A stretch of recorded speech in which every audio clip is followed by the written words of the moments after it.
So let me start the today's presentation. So in previous classes we have seen about latches, basic what is SR latch.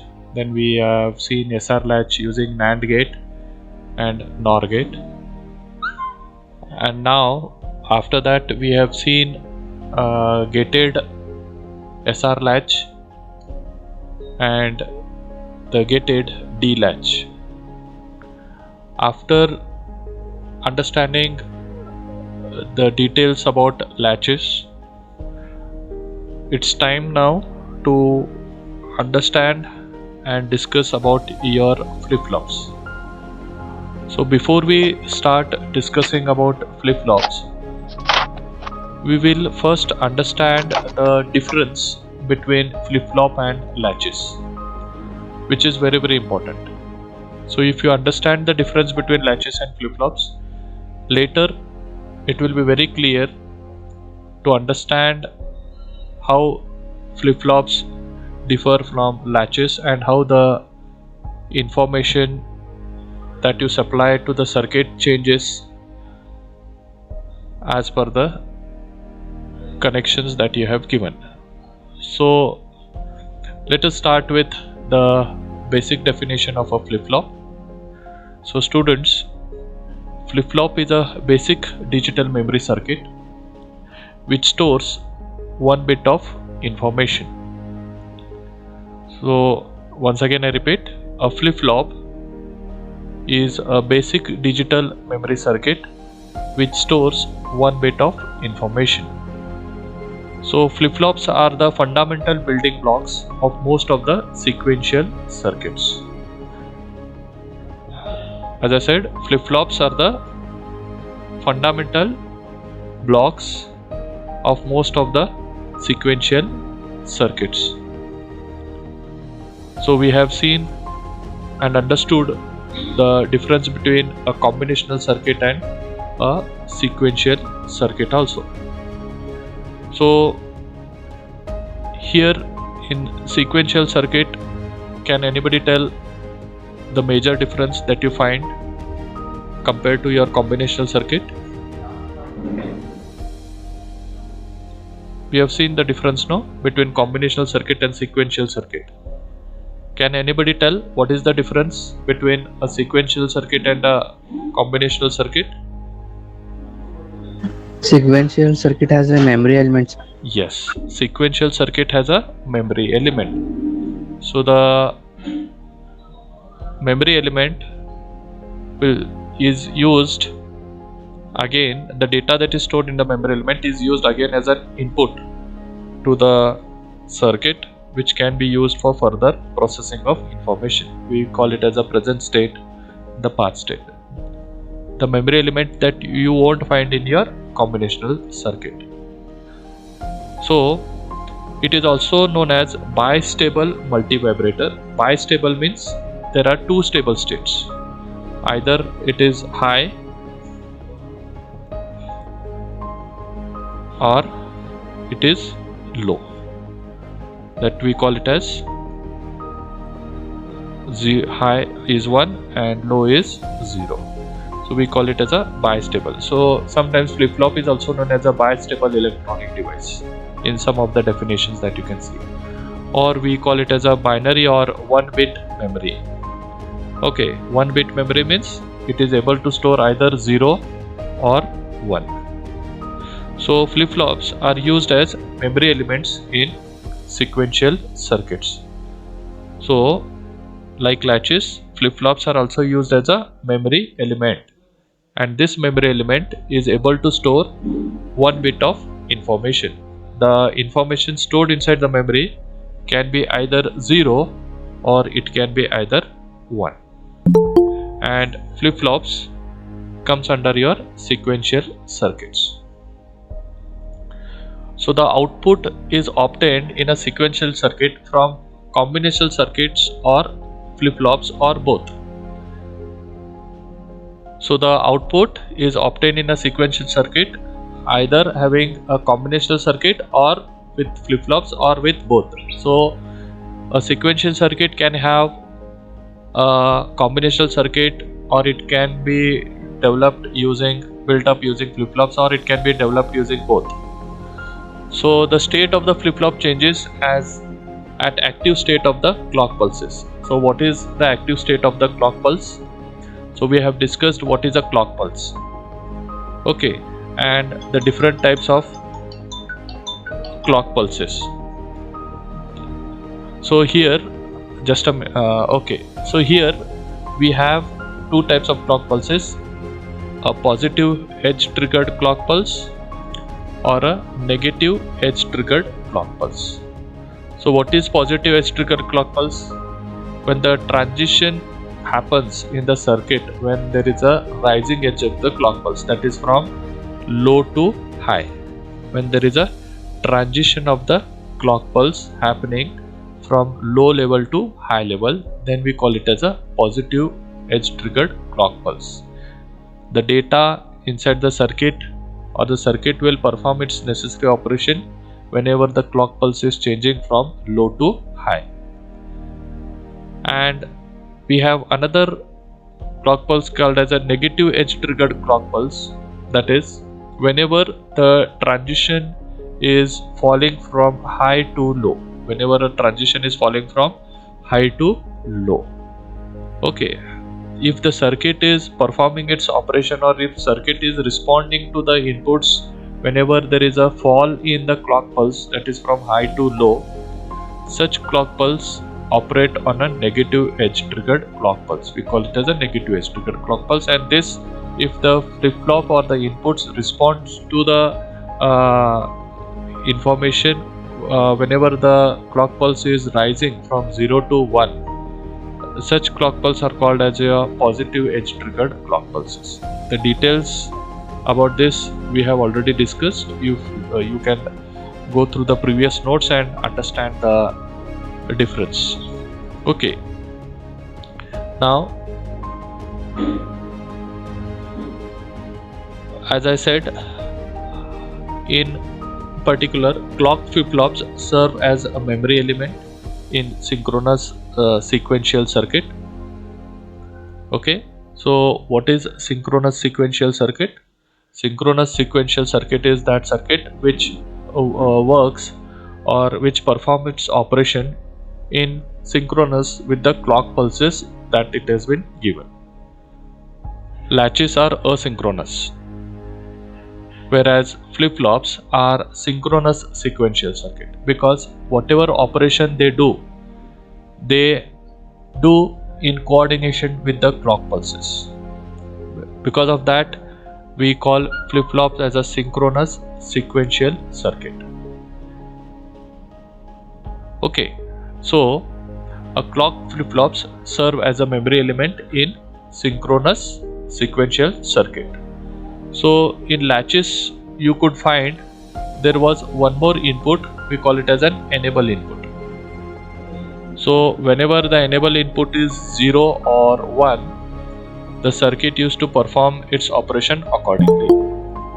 Whereas in a flip-flop, instead of enable input, you find a clock pulse. In place of enable input, you find a clock pulse, and the circuit behaves and performs its operation as per the clock pulse that has been supplied to it. Okay, so as clock flip-flops serve as a memory element in synchronous sequential circuit, and unclocked flip-flop, when we call it as unclocked flip-flop, means what? There is no clock pulse applied, then such flip-flops we call it as latches. Okay, serve as a memory element in asynchronous sequential circuit. So let us understand the difference. So whenever you are applying a clock pulse, okay, then we are calling it as a synchronous sequential circuit, because the circuit performs its operation based on the clock pulse that you have applied. And if there is no clock pulse, applied, we call them as latches, and they serve as a memory element in asynchronous sequential circuit. That means as and when we give the input, the circuit will perform the necessary operation and the output is available. So immediately the output will be reflected on the inputs that you give. So this is all about your flip-flops. The next term that we are going to revise and understand once again is your latches.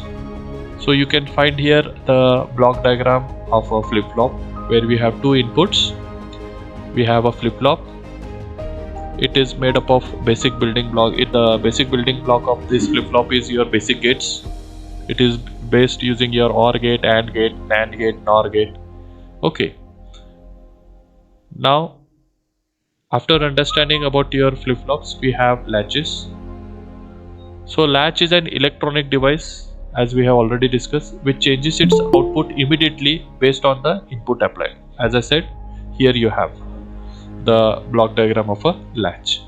So what it says, latch is an electronic device which changes its output immediately based on the applied input. So as and when you apply the input, when I say S is equal to 0, R is equal to 1, then Q is 0, Q bar is 1. We call it as Q and Q bar. We have already seen the explanation for that. Okay, when Q is 0, Q bar will be 1, and when S is 1 and R is 0, it will be the reverse. Q will be 1 and Q bar will be 0. We call it as a set state and a reset state. So here, students, you can see as and when we give the inputs to the latch, immediately the output changes. Okay, so it is used to store either 1 or 0 at a specific time. At a given time, the latches are able to store the information which is either 0 or 1 at a given point of time. So it consists of two inputs, namely you have seen set and reset. We call it as S. We have represent the set as S, and another input reset we have represented by the symbol R. And the two outputs are, as I said, Q and Q bar. Okay, where one is the complement of the other. So one output is complement of the other. So here we can write it as Q bar. Okay, so this is all about latches. Now let us understand the difference between a flip-flop and a latch. So as I told you, flip-flop, the first difference is a flip-flop is a bistable device. That is, it has two stable states that are represented as 0 and 1. Even it is same with respect to your latches. So latch is also a bistable device whose states are also represented as 0 and 1. This is the first difference that you find between a flip-flop and a latch. The second difference that you find between a flip-flop and a latch is that it checks the input but changes the output only at times defined by the clock signal. So as I told you, in flip-flop you have a clock signal. So the two type of clock signals that the flip-flop may operate is one is the positive edge triggered clock pulse, and the second one is the negative edge triggered clock pulse. Okay, so in flip-flops, students, do remember that output will not change immediately as and when you give the input, unless and until there is a clock transition happening. The circuit will not perform any operation on the given inputs, and the output will not be reflected immediately. So the change in the output is completely dependent on the clock signals or any other control signal that you are applying. But this is not the case when it comes to your latches. It checks the input continuously and responds to the changes to the inputs immediately. So here there is no dependency on an external input apart from the regular input that we are given with respect to S and R. Okay, so there is an external input that is here applied, that is called as a clock pulse when it comes to flip-flop, but here you don't find that. So in latches, students, you can see the output changes immediately whenever the inputs are been given to the circuit. So here it is a edge triggered device, it is a leveled triggered device. So we call flip-flop, the third difference is that in flip-flop it is a edge triggered device. Now what is an edge triggered device? As I told you here, edge triggered means whenever the flip-flop, whenever the clock signal changes its states. Now see here, from here to here, okay, it is 0, and from 0 when the clock pulse starts rising like this, okay, from 0 to 1, immediately whatever inputs that are available on the input at the flip-flops will be processed, and the output will be made available. And then whenever there is a change in the clock pulse, that is from 1 to 0, we call it as a negative edge triggered clock pulse. So whatever changes that happens during this period will make a difference in the flip-flop. But here it is a level triggered flip-flop. Level in the sense what? Here, this one, the upper portion of the clock pulse, this one, this is called as a level, here the upper portion, and then one more you have the lower level. So the changes happens at this level only. This is positive and this is negative.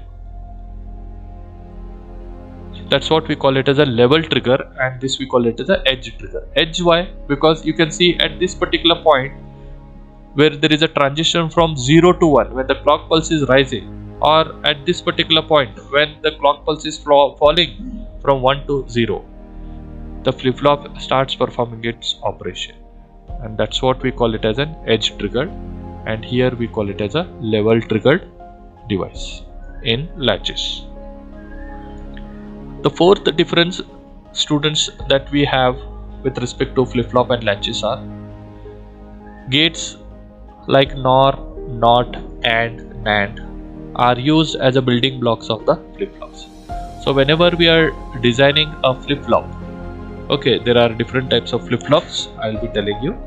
So whenever we are designing various flip-flops, we can use either NOR gate, NOT gate, AND gate, and NAND gate for building up the flip-flops. Similar gates also can be used to build up the latches. Already you have seen, whenever we have built up a D latch, we had used a NOT gate and we have used NAND gate also. Whenever we discussed about the gated SR latch, at that time we had used NAND gate. Similarly, when we have discussed SR latch, we built that particular latch using NOR gate, and also we discussed that using NAND gate also. So all these gates that are used as a building block in flip-flops can be used in the building of your latches also. So the basic gates, that is NOR, NOT, NAND, and can be used as a building block for latches as well as your flip-flops. The fifth difference that you find between flip-flops and latches is that flip-flops are classified into asynchronous or synchronous. So there are two types of flip-flops. One is your synchronous or asynchronous. So synchronous flip-flops, that they perform their operation in synchronous with the clock pulse that are being applied, And we can use these flip-flops to build up asynchronous circuits also, where each circuit behaves and performs its operation at different levels. Asynchronous, that is, they are not performing their operation in synchronous, that is in common clock pulse. So in latches, you find, students, there is no such classification in latches.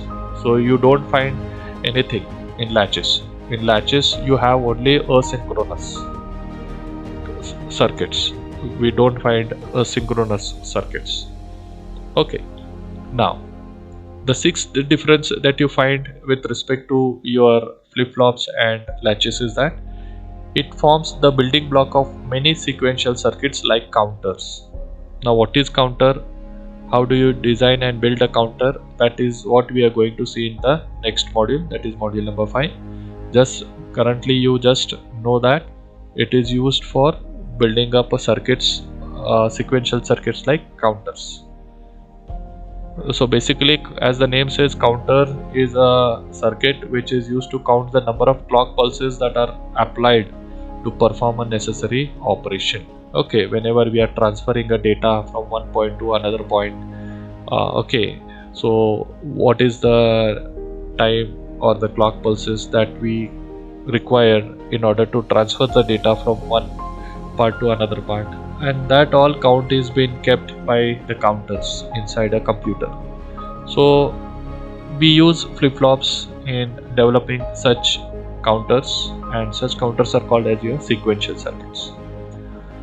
Whereas in latches, this can be used for designing of sequential circuits but are not generally preferred. So we don't use sequential circuits in your latches.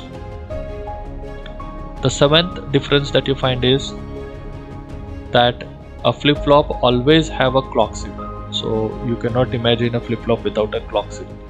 So if a flip-flop wants to perform its operation, they should have one clock pulse, whether it is a positive edge triggered or a negative edge triggered clock pulse, but there should be a clock pulse that is always been applied whenever a flip-flops wants to perform its operation.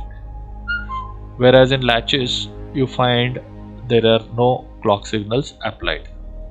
Okay. The next difference that you find is flip-flops can be built from latches. So when we are discussing the flip-flops, we'll come to know that these flip-flops are built from latches only. Okay, only difference is that here you will be having a clock pulse in order to perform the necessary operation, where in latches you didn't had a clock pulse. So latches can't be built from gates. Okay, that is what it is. So the example for your flip-flop is your D flip-flop and your JK flip-flop, and for example for your latches is your SR latch and your D latch. Okay, so this is what the difference that you have between a flip-flop and a latch. So hope, students, before we start discussing in detail about your flip-flops, you have understood the basic difference between your flip-flops and latches, and you are very much clear now with what do you mean by a latch and what do you mean by a flip-flop. Okay, so this is what is for today's class. So in today's class we have seen what you mean by flip-flop, what is latch, and then we could see the difference between a flip-flop and a latch. Okay, so thank you, students. Thank you.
for